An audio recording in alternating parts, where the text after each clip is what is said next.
பாவ அறிக்கையும் மன்றாட்டும். பாவ அறிக்கை. மார்க் எழுதின சுவிசேஷம் 4ஆம் அதிகாரம் 40ஆம் வசனம்.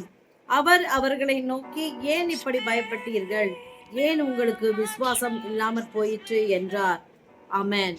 பிரியமானவர்களே, இந்த வேத பகுதி ஆண்டவர் கூட தான் கடல்ல இருக்காரு. ஆனா அதை அவங்க உணராம ஆண்டவர் என்ன செய்யறாருன்னா, நாங்க மடிஞ்சு போறோம், உங்களுக்கு எங்களை பத்தி கவலை இல்லையா, நீங்க தூங்கிட்டு இருக்கீங்களே அப்படின்னு சொல்லி அவரை சுற்றி இருந்த அதாவது சீஷர்கள் அந்த மாதிரி சொல்லும் பொழுது அப்ப என்ன சொல்றாருன்னா, ஏன் இப்படி பயப்படுறீங்க, அற்ப விசுவாசிகளை ஏன் இப்படி பயப்படுறீங்கன்னு சொல்லி கேட்கிறார்.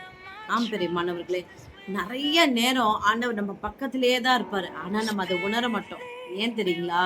நம்ம சொல்லுவோம், ஆண்டவர் என்ன கண்டுக்கல, ஆண்டவர் என் பக்கத்துல இல்ல, என்னை கவனிக்கல, இப்படிலாம் நம்ம சொல்லுவோம்.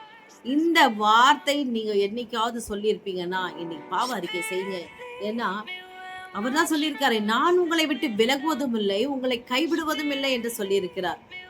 அப்ப கர்த்தர் நம்மளோட இருக்கிறாரு, இயேசு கிறிஸ்து நம்மளோட இருக்காருன்றத உணர முடியாம போனதுக்கு காரணம் நமக்குள்ளே இருந்த பாவம். நாம அவர் மேல கவனம் செலுத்தாம நம்ம உலகத்தின் மேல கண் வைக்கும் பொழுது ஆண்டவர் நம்ம கூட இல்லாதது போல தோன்றும்.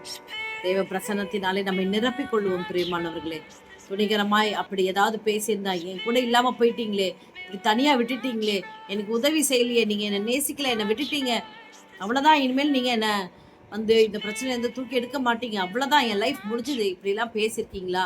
அவிசுவாசமான வார்த்தைகளை பேசினது நிமித்தமாய் இன்னைக்கு பாடுகளை சுமந்து கொண்டிருக்கிறீர்களா? பாவரிக்கை செய்வோம். அற்ப விசுவாசிகளே, ஏன் இப்படி பயப்பட்டீர்கள் என்று ஆண்டவர் கேட்கிறார். பாவரிக்கை செய்வோம். ஹல்லேலூயா. நன்றி ஆண்டவரே, ஸ்தோத்திர ராஜா.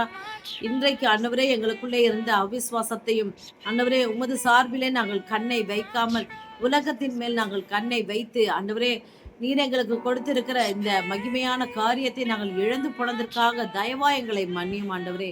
இனி இப்படிப்பட்ட அவிசுவாசம் எங்களுக்குள்ளே வராதபடி கர்த்தர் தயவா எங்களை வேலையெடுத்து பாதுகாக்கும்படி ஜெபிக்கிறோம். இயேசுவோடு ஜெபிக்கிறோம் பிதாவே. ஆமென், ஆமென், ஆமென். பாவ அறிக்கை செய்யுங்கள், தேவ இரக்கத்தை பெற்றுக் கொள்ளுங்கள், விசுவாசத்தை கூட்டிக் கொள்ளுங்கள். God bless you.